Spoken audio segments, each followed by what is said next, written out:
Salve, salve família, aqui quem fala é o Lutz do canal Cortes Podcast e no meu primeiro mês monetizado eu já fiz $3.000 só seguindo o que esse cara fala no curso dele. Então se você quer ganhar dinheiro com internet e YouTube sem nem precisar aparecer, confere o primeiro link na descrição. Tem muita gente pedindo pra Priscila falar sobre, acho que onde ela vai perguntam isso, qualquer programa, que é sobre o período de depressão, como isso afetou a sua carreira e como foi superar e voltar a atuar depois disso. Que época que foi? Nessa sua linha temporal que Quando você eu falou fui diagnosticada foi em 2008. O Lobato mandou o nome da... Mandou, Qual já que é, passei produtora? pro Mandíbula. LBBR. É LBBR e o site é www.lbbr.co. É isso aí. O que André foi Lobato. isso? Então, eu não lembro. Eu tinha 28 anos, eu acho. Eu acho que foi 2008. Não, mas eu não teria 28. Eu não sei. Você tinha acabado de fazer o quê, assim? Eu tinha... Peraí, que eu não lembro.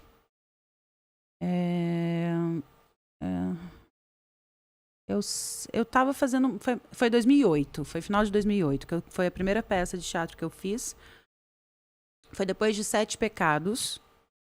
Tinha feito novela 7 Pecados, encerrado a novela e comecei a fazer essa peça. Fiz por uns 3 meses e já tava bem... Na verdade, eu saí dessa novela já bem esquisita, assim. Esquisita de cansado e de... O cansaço, ele estava se acumulando Sei. já há muito tempo, porque eu vivia muito mais, como eu disse, né, nas novelas, dentro do estúdio do que na minha vida. Como que é? Antes de você falar sobre isso, como que... Deve ser punk uma novela, tipo, você fica disponível a semana inteira, o dia inteiro, é assim? É assim, você entra de Caramba. dia no estúdio e perde a noção da hora, porque você não vê o dia passar, que você tá lá dentro, né, tipo aqui, Caramba. assim, Sei. né, fechado. E aí, quando você sai, já tá de noite. Aí dorme e e já no outro dia já tem que voltar. E tá. aí tem que decorar texto, né? Tem que estudar. E aí, na verdade, onde a gente consegue ter mais grana é quando a gente faz alguma publicidade, que não é necessariamente atrelado a... Tipo, não é uma obrigação, né? Você não vai fazer mais... Participar de programas é uma obrigação, Claro, quando pra você divulgar, tem para divulgar a novela, capas de revista também é bem-vindo, as matérias, ensaios e tudo mais. Então, é tudo, e atender as pessoas na rua, então Durante um ano, então, nesse pique, tal, e quando termina a novela, parece que... E eu emendei 10 anos nesse pique, assim. Sem ter um mês, 2 meses entre uma e outra. Sem. Caramba. E aí, tipo, eu terminava uma novela já com a outra engatilhada, assim. Antes de terminar, já tinha tido o convite para uma próxima.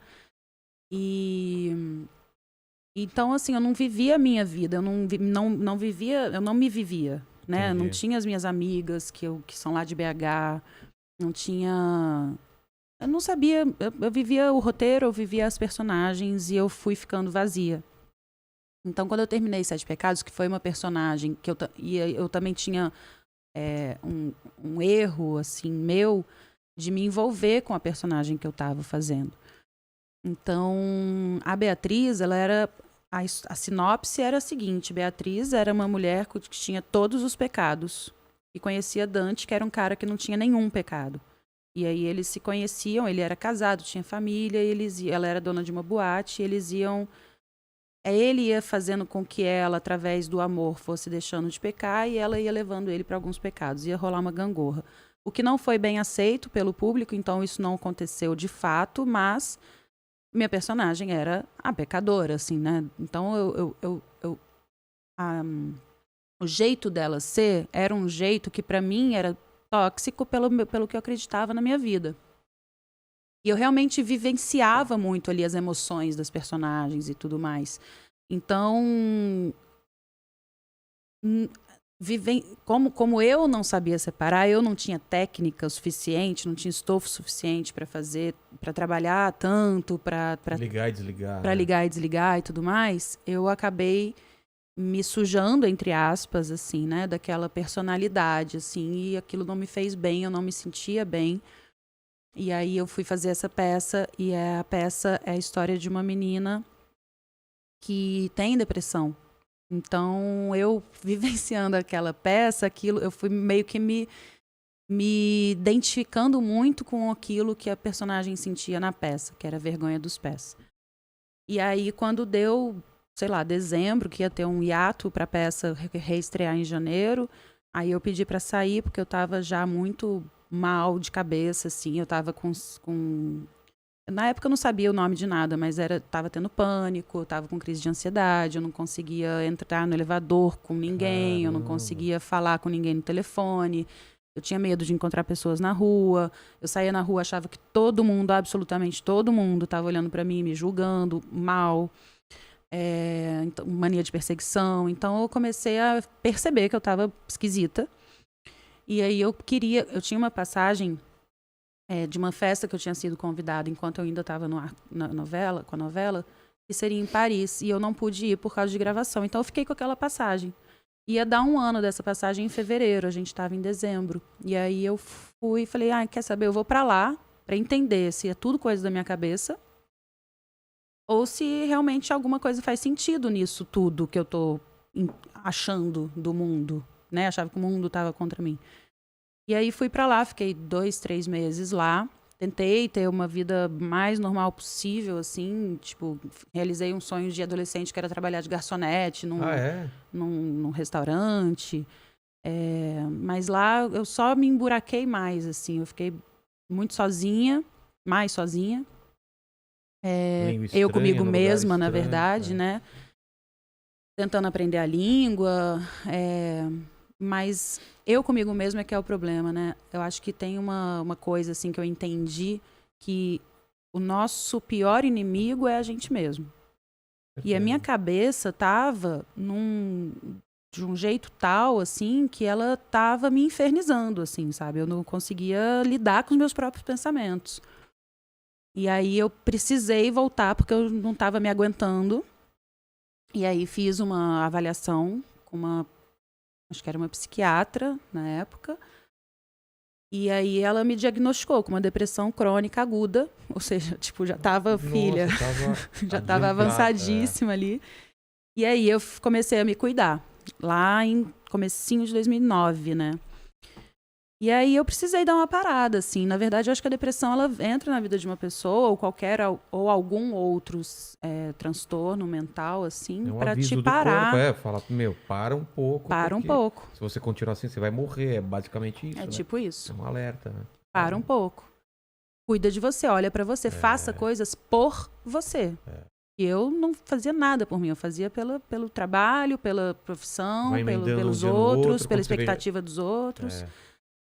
Então, foi um momento, assim, necessário, que eu precisei me afastar um pouco e fui tentando retomar, assim. Eu lembro que primeiro trabalho que eu fiz depois, eu ainda avisei, não tinha tanto tempo que eu estava me cuidando, assim, eu avisei que eu tava com depressão e que eu achava que eu não ia ser capaz.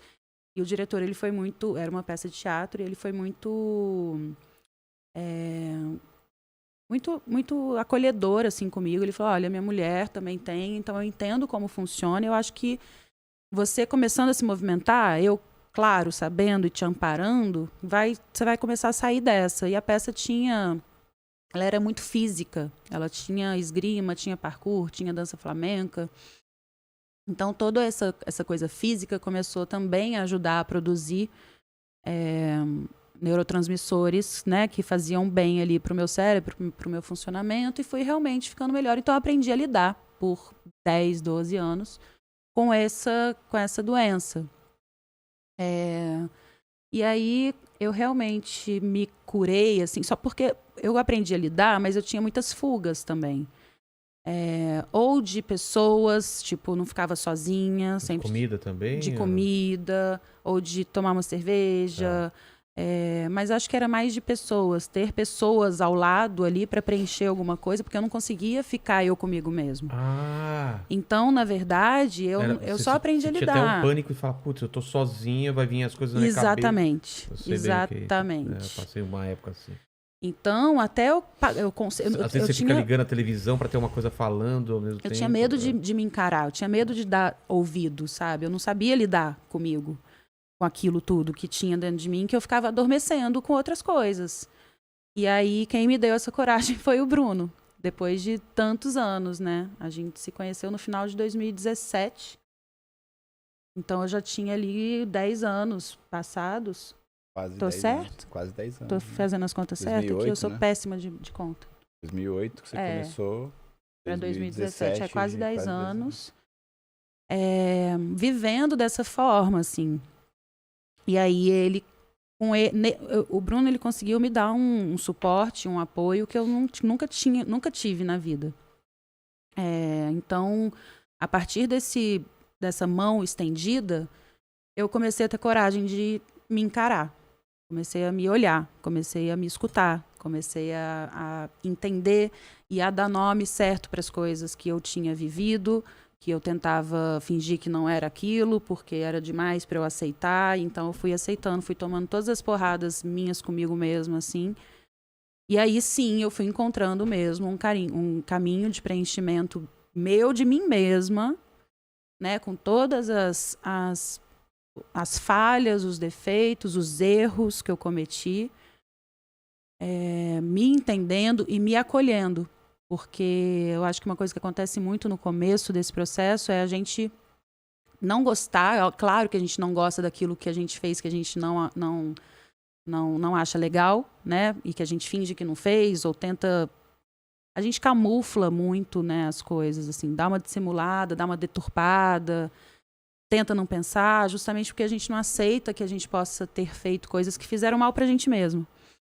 Então, acho que o primeiro momento é a gente ter raiva da gente mesmo por ter feito certas coisas. Então, são várias fases, assim, né? Até passar, primeiro pela aceitação, depois por essa raiva, e aí você ter a compreensão e você acolher os seus defeitos e os seus erros. É um processo muito longo e muito difícil, assim, muito dolorido, que exige muita coragem, que exige muita força, e que ele é muito mais certeiro quando você realmente tem um apoio, né? Então, foi fundamental ter esse apoio. E eu só tive coragem de percorrer esse caminho porque eu sabia que o Bruno estava do meu lado, assim. E que ele me ajudou a abrir os olhos, né? A dar nome para as coisas que às vezes eu não sabia ou não queria enxergar. Então, foi bem... Foi bem difícil, mas foi bem intenso e preenchido, assim. Foi bem real, né? Foi bem palpável. Foi concreto, não teve fuga, não teve... Enfim, tem 4 anos que eu não bebo mais nada de álcool, que eu não... Tipo, na verdade, hoje em dia eu sinto cheiro, eu já fico... Porque eu sei que era um lugar de fuga. Um gatilho para outra coisa. E no fim das contas, são coisas, tanto pessoas, ou bebida, ou comida, ou qualquer droga, ou remédio, são coisas que no final das contas, remédio em partes, né? Porque às vezes você precisa daquele funcionamento químico que o remédio te dá para você realmente conseguir dar um passo ou começar a trilhar um caminho ali. Mas tem bengalas, né, que te fazem reféns que quando passa o efeito daquilo, seja de uma companhia que está ali te bajulando, tóxica, te preenchendo, uma companhia tóxica, quando passa pior, aquilo, né? Você volta muito pior. Então...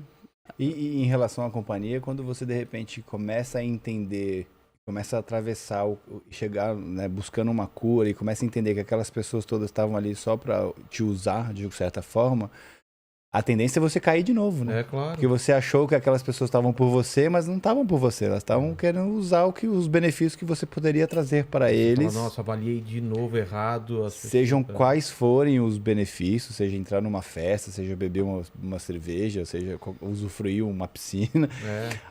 E seja qualquer uma pessoa que edita sua amiga até um parente, entendeu? Então é muito complicado. E quando você mesmo. começa a colocar os seus limites, né, e a dizer não, porque você não pode... Eu sempre fui uma pessoa que queria agradar os outros. Então, eu me machuquei muito nesse caminho.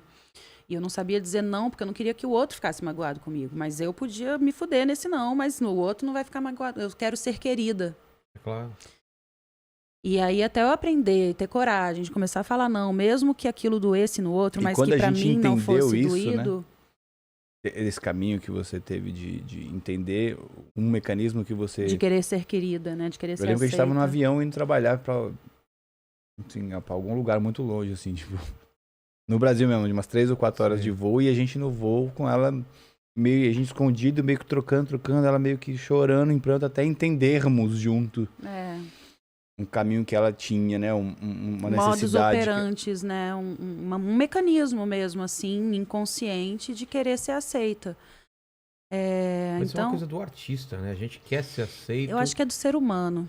É Eu verdade. acho que As redes sociais estão provando na isso, formação é verdade, do ego, É. né? Quando a gente é criança ainda e que tá rolando ali a formação do nosso ego, a Que é gente aceitação fica dos pais, muito nesse depois lugar. dos amigos. É verdade, é verdade. E a rede social, como você estava falando, hoje você fica desesperado para saber quantos likes você teve, quantos números de seguidores você tem, independente do que seja. Né? É que a gente depende do público, né, como artista, então pra gente o peso é muito maior. Fala, pô, eu tô perdendo a conexão pública, não tô perdendo, como que eu faço e tal. É complicado. Então, e aí quando você começa a dizer não, as pessoas começam a sumir, né? Total. Começa a não, tipo, o seu limite não serve pra mim, então tchau. Fica. E aí é muito fácil falar, nossa, porque ela mudou, porque ela é isso, ela é aquilo, e eu tive também que lidar com esse julgamento das pessoas que não entenderam que eu estava simplesmente me preenchendo de mim mesma e entendendo o que me serve, o que não me serve, o que me faz bem, o que não me faz bem. Isso não me faz bem, então não quero, obrigada. Beleza, não tô brigando com você, mas não quero. E aí eu não quero, não é aceito. Então, assim, é um caminho longo, assim, difícil, mas que vale muito a pena, porque você se encontra, né? E aí isso te dá uma paz e te traz muitas certezas na vida, assim. E isso, por si só, já é muito mais tranquilo. E você trilha o seu caminho com muito mais segurança. E com muito mais amor próprio, né? Que eu acho que é o principal, assim. O autoconhecimento e o amor próprio andam juntos e são necessários para todo mundo. E, aliás, quando você fez a pergunta, eu ia até falar isso, mas eu comecei a falar, eu acho que são coisas que sempre é bom a gente falar, né? Quanto mais a gente fala sobre isso, melhor, porque às vezes tem muita gente que tem depressão ou que passa por algum transtorno de ansiedade e que não sabe lidar, ou que não sabe como começar, ou não sabe como trilhar um caminho de cura e tudo mais. E aí eu ia dizer que hoje a gente lançou hoje o nosso episódio do nosso podcast, que é o canal Precisamos Falar de Amor Sem Dizer Eu Te Amo, que chama Chuks, que somos nós dois, né? Normalmente a gente recebe convidados, e quando não tem convidado, esse é o nosso segundo episódio sozinho, a gente dá o nome de Chuks. E aí eu pergunto pro Bruno justamente isso, porque eu fiz parte de uma campanha do Setembro Amarelo, onde tanto a minha fala em relação, meu depoimento em relação à doença é importante, mas também elucidar as pessoas que fazem parte da convivência de alguém que tem um transtorno mental. Então, como lidar com alguém que tem um transtorno mental?